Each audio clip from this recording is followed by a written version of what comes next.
Hey, this is Tracy Nelson Creation Adventures, and thanks for joining me. We're going to do a quick, we're going to do a little video on cleaning some fish today. I have just returned from a fishing trip, and you might have watched, maybe you watched that video of catching some white bass in the Chattooga River. Anyway, I'm going to do a little bit about these white bass to show you.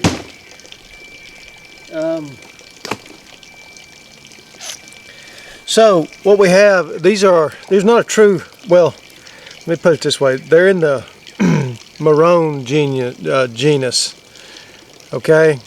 These white bass, this is a white bass. They call this a yellow bass or a yellow belly. It's got a little yellow to it. It's a little smaller than the white bass, but the white bass typically don't get, much over 2 pounds. If you get a white bass over 2 pounds, it's a pretty good sized fish. All right. Also, in this same genus is striped bass, and now we have something called a hybrid bass or hybrid striped bass. And what happened there is some fisheries biologists crossed, I guess they crossed a white bass with a striped bass. I'm not, yeah, that's about the best I can figure, if I remember right. And they came up with a hybrid bass, and it's a little larger than the white bass. And of course, your striped bass, your true striped bass, they're really larger than a white bass. Anyway, during the spring of the year, the white bass here in the southeast they'll leave, basically swim up the rivers to spawn. They'll swim out of the big reservoirs. These are coming out of a 30,000 acre reservoir here where I live, okay, called Weiss Lake.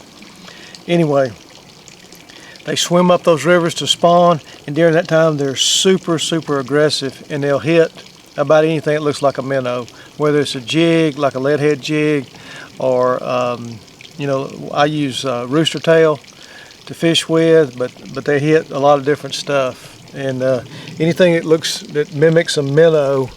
And they're just super aggressive. You can catch, if you get into schools of them, it's just so much fun. Catch one after the other and enjoy it. But here's the part of fishing trips that a lot of people don't like, and that's cleaning the fish. And so that's what we're going to get to today. I'm going to show you. I'm going to fillet these fish, these white bass. I've got one yellow bass is all we kept because they're pretty small. And if you get one that size that's really big enough to fillet, then it's good to keep those because they taste about the same. So anyway, some people don't like the white bass and the striped bass. They do have a red streak in the meat, and some people, they say it makes them taste strong fishy taste and all that kind of stuff. It tastes like fish to me. You do what you want. So I'm using a couple of J. Martini fillet knives that I have. To me, I don't right now have an electric fillet knife. I just get the job done with these. I think that's one of the best knives you can buy for the money in my book. Here again, do what you want. So let's get to it. To show you, get zoomed in here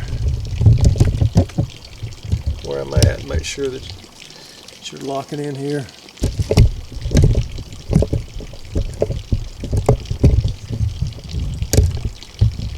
I'm gonna try to get you really zoomed in to where you can see what I'm doing.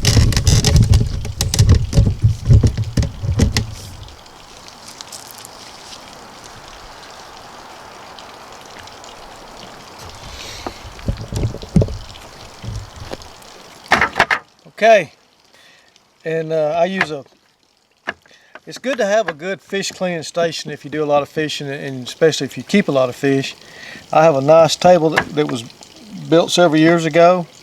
I keep my water hose right here to keep things clean, and I've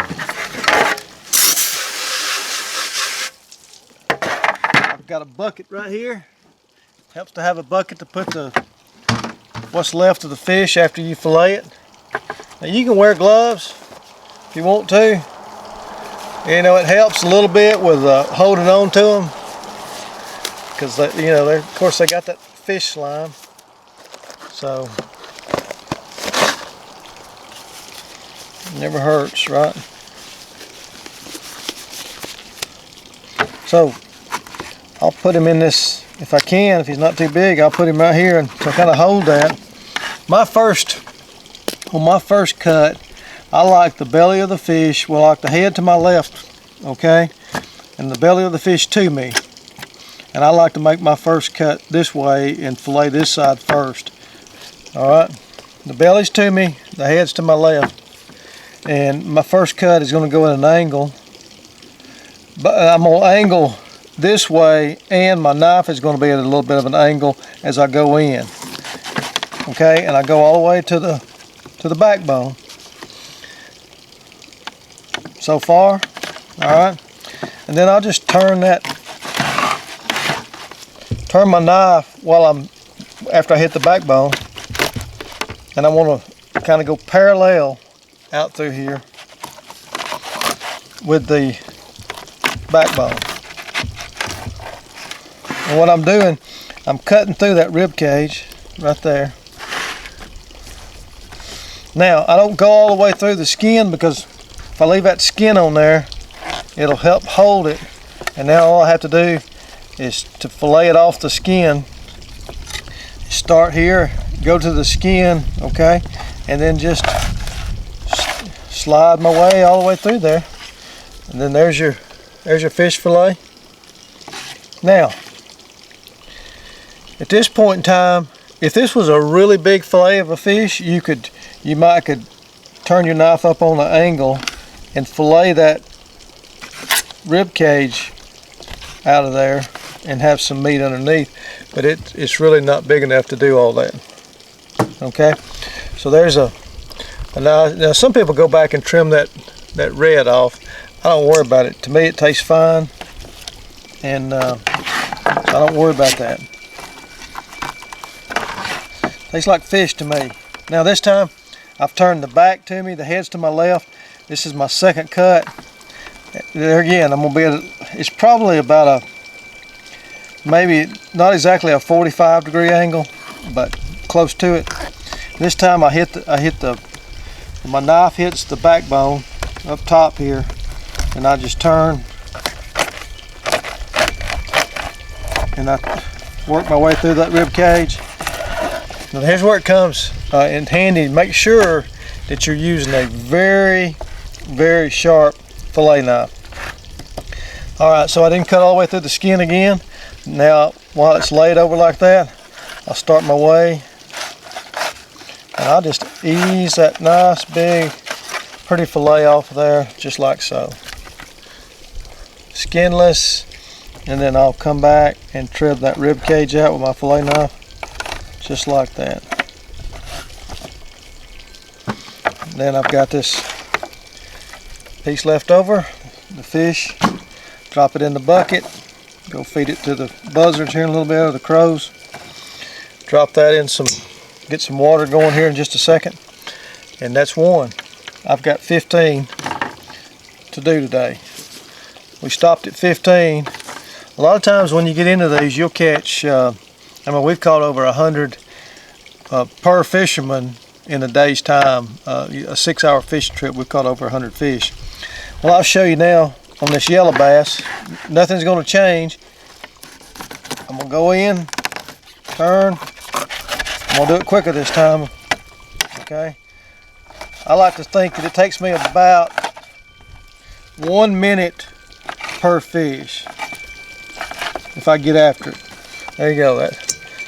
And then I'll do, after that first cut, I'll cut the skin off. I'll flip it over. Use the angle, just like that. Come back, slide over. All right, so when it comes to the fishing trip, like I said, a lot of people, they don't like to go home and clean fish.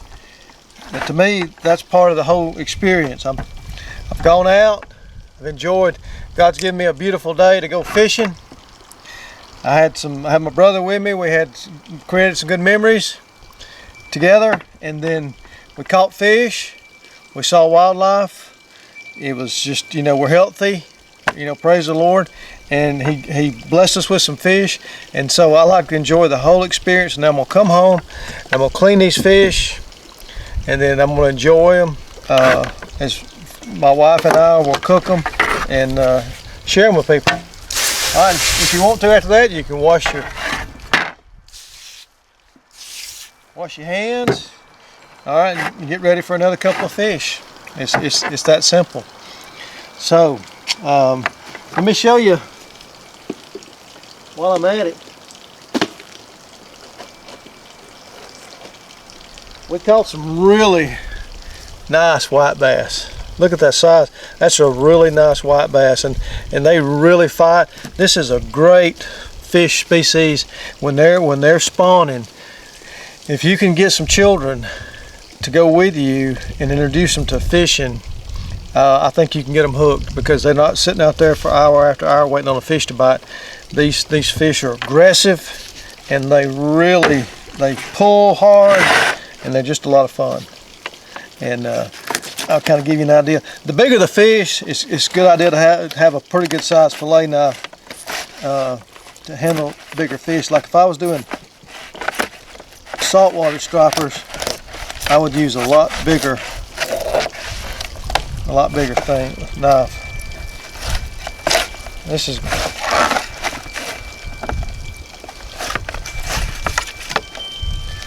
And this one's full of eggs. Like I said, they're in the spawning mode. And by the way, we left plenty of fish for spawning. We didn't keep everything we caught. There we go. All right. Thank y'all for joining me.